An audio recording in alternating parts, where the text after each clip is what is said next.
Story 1. The Hidden Camera.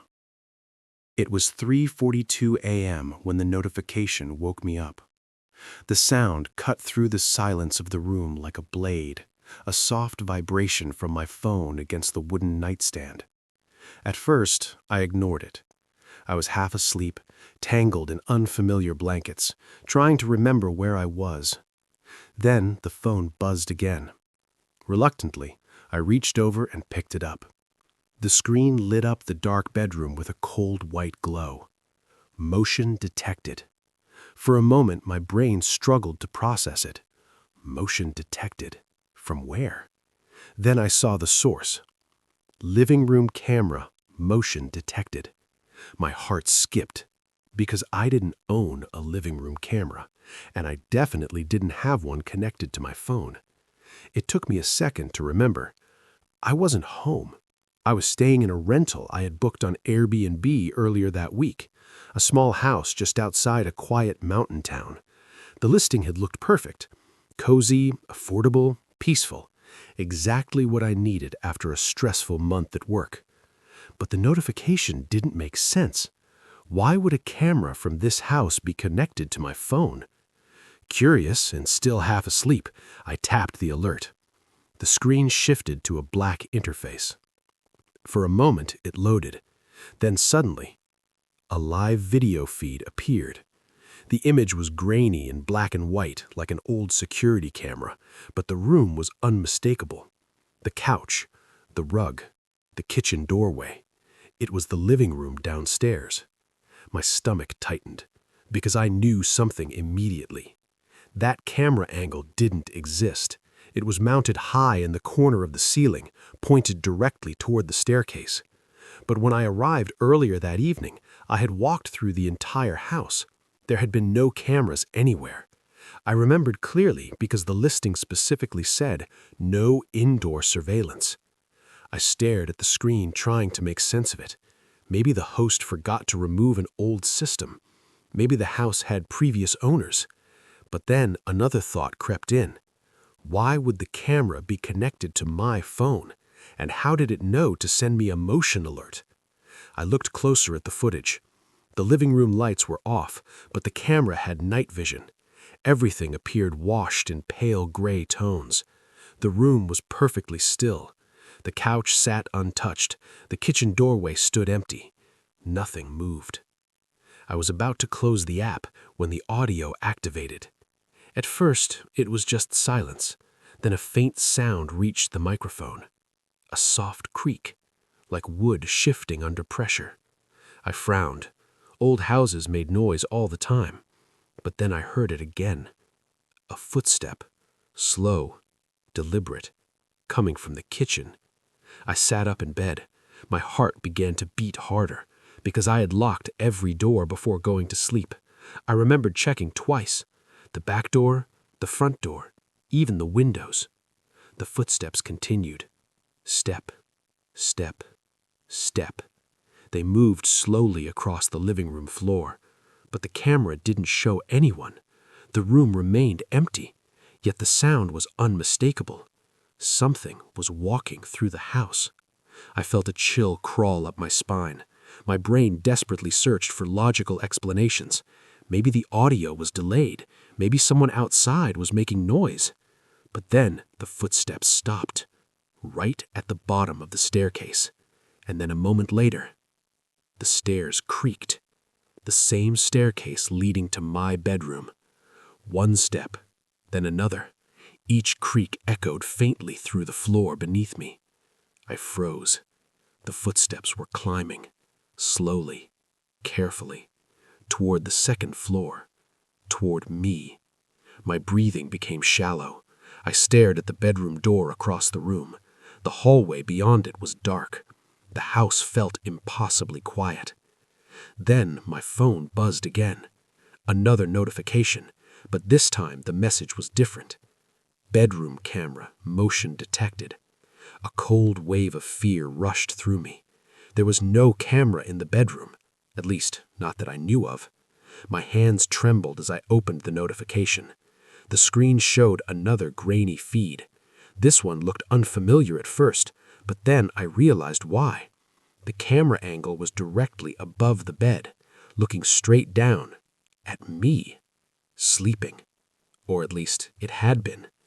The timestamp at the bottom read 3:41 a.m., 1 minute before the first alert. In the video, I could see myself lying in the bed, the blankets rising and falling with each breath. The room was completely still. Then something changed. The bedroom door slowly opened. In the video. But in real life, the door across the room remained closed. I stared at the screen in disbelief. The door in the video creaked open just a few inches. Darkness filled the gap. Then something entered the room. Except the camera didn't show anyone. The footage distorted slightly, like heat rippling through the air. The distortion moved slowly across the room, toward the bed, toward me. My chest tightened, because the distortion stopped right beside the bed. Then the video showed something impossible. The mattress shifted, as if someone invisible had just sat down. I dropped the phone. The room around me was silent. The door hadn't moved. The bed hadn't shifted. Nothing was there. But when I picked the phone back up, the video feed had gone black. Another alert appeared. Connection lost. I didn't sleep for the rest of the night. Every small noise made me jump. Every shadow felt wrong. At dawn, I packed my bags and left the house. I drove straight into town and called customer support at Airbnb. They took the report seriously. Within hours, the property owner was contacted. The owner sounded confused. According to him, the house had never had a security system. No cameras, no monitoring, nothing. Still, an investigation was opened. A technician eventually visited the property. What they discovered made everything worse. There was a hidden camera, but it wasn't in the living room corner, and it wasn't in the hallway. It was inside the smoke detector above the bed, the same place the bedroom feed had come from. But when they opened it, they found something strange. The camera hardware was extremely old, at least 10 years outdated, and it wasn't connected to the internet, which meant something impossible. The camera should not have been able to stream video to my phone, yet the logs showed exactly that. Even stranger, the footage stored in the device included something else. The living room feed, the same one I had seen that night.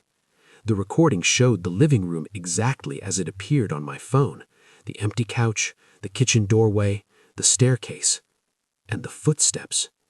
The audio captured every step clearly, but the video showed nothing there until the final moment of the recording, right before the camera feed cut out. Something appeared on the stairs. Not a human, not a shadow, just a faint outline, like a human shape made of distortion, standing halfway up the staircase, looking directly into the camera, looking directly at the bedroom upstairs. The technician told me something before I left town. Apparently, the house had changed owners several times, and years earlier, someone had died there, a tenant, alone, upstairs, in the bedroom. But the strangest part, the previous owner claimed something odd used to happen. Guests would occasionally hear footsteps on the stairs late, always around the same time, 3:42 a.m., and sometimes the smoke detector in the bedroom would blink red, like a camera still recording. Story 2. The Guest Who Never Checked Out. The message was already there when I arrived. It sat on the kitchen table, waiting for me, a single piece of folded paper. The house smelled faintly like pine wood and old dust as I stepped inside, dragging my suitcase across the wooden floor. The cabin was exactly what the listing on Airbnb promised. Small, quiet, completely surrounded by forest. The kind of place people rented when they wanted to disappear from the world for a few days, which is exactly why I booked it. Work had been destroying me lately. Endless deadlines, constant emails, my phone buzzing every 5 minutes. So when I saw the listing for a remote forest cabin 3 hours away from the city, it felt like the perfect escape. The reviews were good, The price was cheap, and the pictures looked peaceful. A wooden cabin beside tall pines, a stone fireplace, a narrow dirt road leading through the woods. It looked like silence, and that's what I needed. But the first thing I noticed after entering the cabin was the quiet. Not normal quiet, a strange kind. The kind where the air feels thick, like the forest is holding its breath. I closed the door behind me. The lock clicked loudly in the stillness. Then I noticed the note. It was handwritten, simple black ink on plain paper. I picked it up and unfolded it. The message was short. Welcome. Make yourself at home. Just one request. If you hear knocking after midnight, do not open the bedroom door. I stared at it for a moment. Then I laughed. It sounded like one of those creepy jokes hosts leave to entertain guests. A little horror-themed humor for people staying in the woods. Still, something about it felt oddly specific. I placed the note back on the table and walked around the cabin. The place was small. A living room, a kitchen, a bathroom, and one bedroom at the end of a short hallway. Everything looked clean, normal, but there were tiny things that felt slightly off. For example, the bedroom door had 2 locks, one normal lock and one heavy deadbolt on the inside, which was unusual. I tried not to think about it. Instead, I unpacked my things and started a fire in the fireplace. Outside, the sun slowly disappeared behind the trees. Darkness swallowed the forest quickly. Out here, there were no streetlights, no neighbors, no distant city glow, just black woods stretching endlessly in every direction. By the time night fully settled in, the cabin felt like an island floating in darkness. I cooked a simple dinner and sat by the window eating. At one point, I thought I heard something outside, a faint sound, like footsteps moving through leaves. But when I looked out the window, I saw nothing, just tall black trees swaying in the wind. Eventually, I convinced myself it was probably an animal. Deer were common in these woods, maybe a raccoon. Still, the note on the table kept creeping back into my mind. Do not open the bedroom door. Around 11 p.m., I decided to go to bed. The fire had burned low, the cabin had grown colder, and the forest outside had become eerily quiet.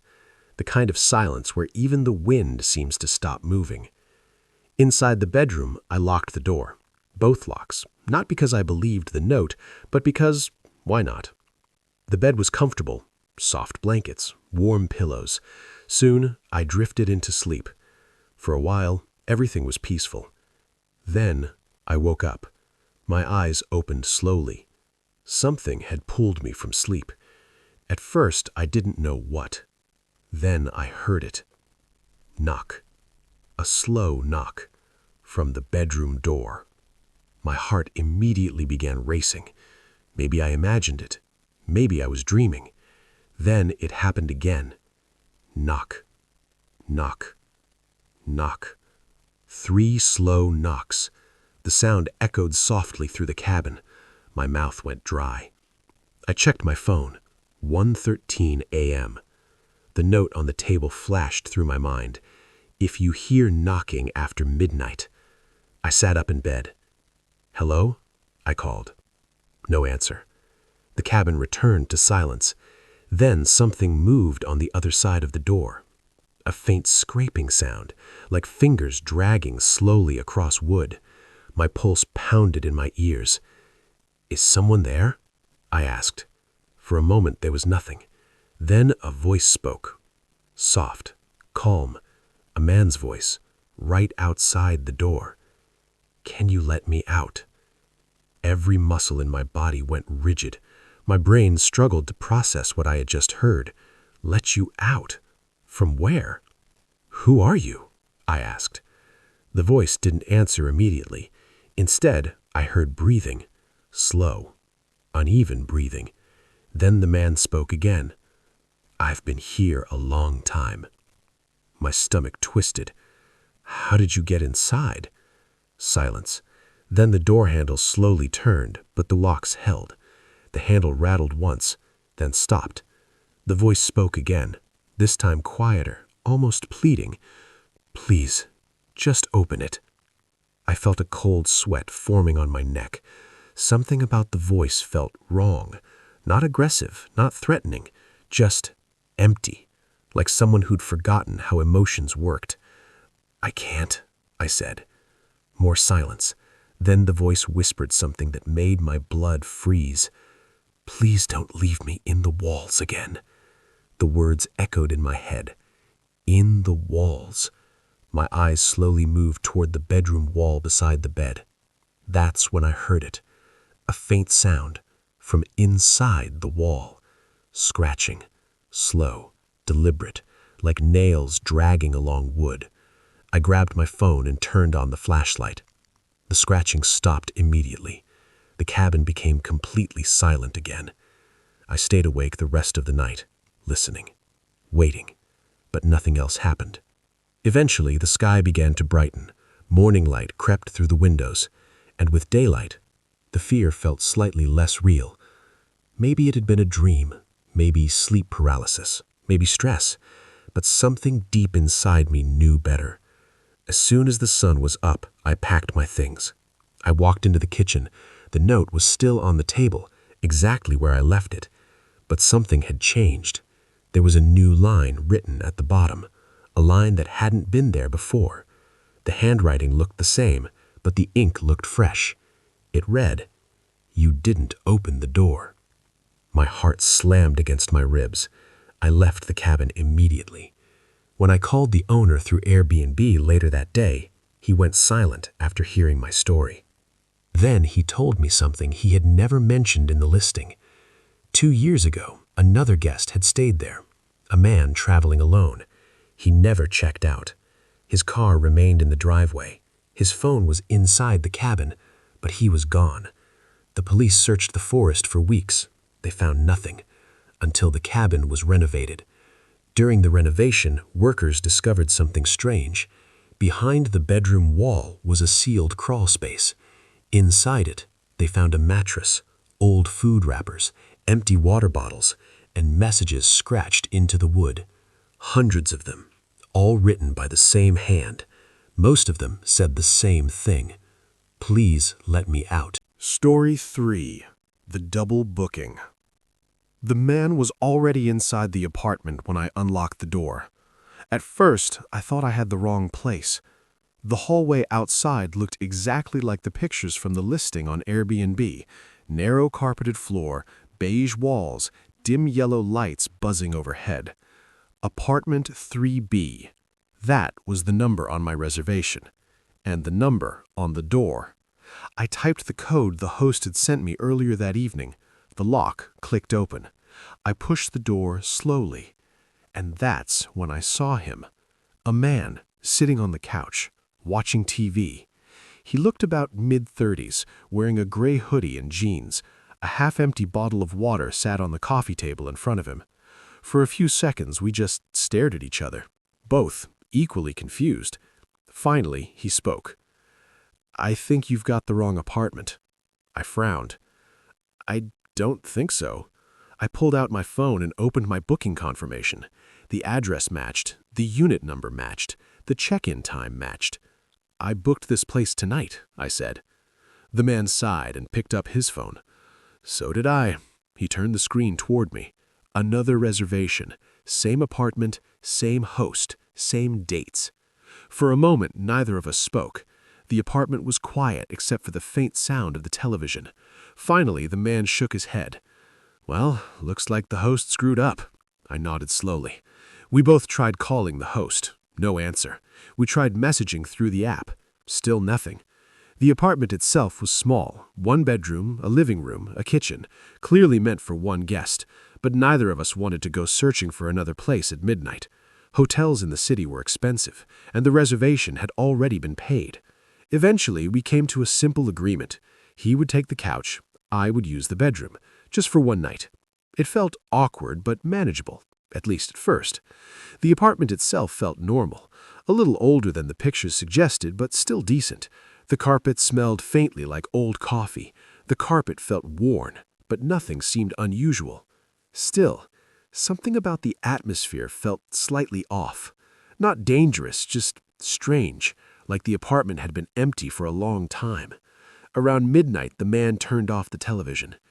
"Guess we should try to sleep," he said. I nodded. "Yeah, long day." He grabbed a blanket from the closet and stretched out on the couch. I went into the bedroom. The room was small, a single bed, one nightstand, a window looking out over the dark city streets below. I locked the door, mostly out of habit, not because I distrusted the guy, but because sharing an apartment with a stranger felt weird. Still, exhaustion eventually pulled me into sleep. I don't know how long I was asleep, but I woke suddenly. Something had disturbed the silence. At first, I couldn't identify what it was. Then I heard it. Whispering. Two voices, very quiet, coming from the living room. I checked my phone. 2:58 a.m. I assumed the guy on the couch was talking on the phone, but the voices sounded strange. Both low, both whispering, and both repeating the same phrase over and over. Too quiet to fully understand. I got out of bed and moved toward the bedroom door. The whispering continued. Two voices, definitely two. I opened the door slowly. The living room lights were off. Only the faint glow of the streetlight outside illuminated the room. The blanket was folded neatly on the couch, like no one had slept there at all. But the man's backpack and shoes were gone, completely gone. My stomach tightened. Had he left? Without saying anything? That seemed strange, but maybe he didn't want to wake me. I checked the front door. Still locked. From the inside. I unlocked it and stepped into the hallway. The building was silent. No footsteps, no closing doors, nothing. I went back inside. That's when I noticed something else. On the kitchen table, there were two coffee mugs, both half full. But I hadn't made coffee, and neither had the man. At least, not while I was awake. My phone buzzed, a message from the host. Finally, I opened it quickly. "Sorry for the delay. There is only one booking tonight." My stomach dropped. I typed back immediately. "What do you mean? There's another guest here." 3 dots appeared, then disappeared, then appeared again. Finally, the host replied, "Send me proof." I opened my camera and took a photo of the living room, but when I looked at the image afterwards, something felt wrong. The couch, the table, the mugs, everything was there, except the second coffee mug was gone. I looked up at the table. There was only one mug now. My breathing quickened. I was sure there had been two, absolutely sure. The host sent another message, a link. It opened to a news article. The headline made my stomach twist. "Man disappears after renting apartment alone." The article was 3 years old. According to the report, a traveler had stayed in the same apartment. Neighbors reported hearing him talking late into the night, like he was having a conversation with someone. But when police arrived the next morning, the apartment was empty. No signs of forced entry, no signs of struggle, just 2 coffee mugs sitting on the table. Security cameras in the hallway captured him entering the apartment, but the footage later showed him leaving alone, hours later, even though neighbors insisted they heard 2 voices inside the apartment all night. I slowly looked around the living room. The air suddenly felt colder. The silence felt heavier. Then I heard it again, a whisper, right behind me, so quiet it was almost inside my head. Why did he leave? My blood froze. I turned slowly. The room was empty, but the whisper came again, closer this time, right beside my ear. "You're still here." The lights in the apartment flickered once. Then the hallway camera outside the door beeped. Another notification appeared on my phone, a security alert from the building system. Motion detected. Apartment 3B. Attached was a short clip. I opened it. The footage showed the hallway outside the apartment. The camera angle captured the front door clearly. The timestamp read 2:04 a.m. The door slowly opened, and someone stepped out. It was me, walking into the hallway. But the clip continued. Another figure followed behind, a dark shape, walking close behind me, close enough to whisper in my ear. The problem was, I was still standing inside the apartment, watching the footage. Subscribe for more chilling tales.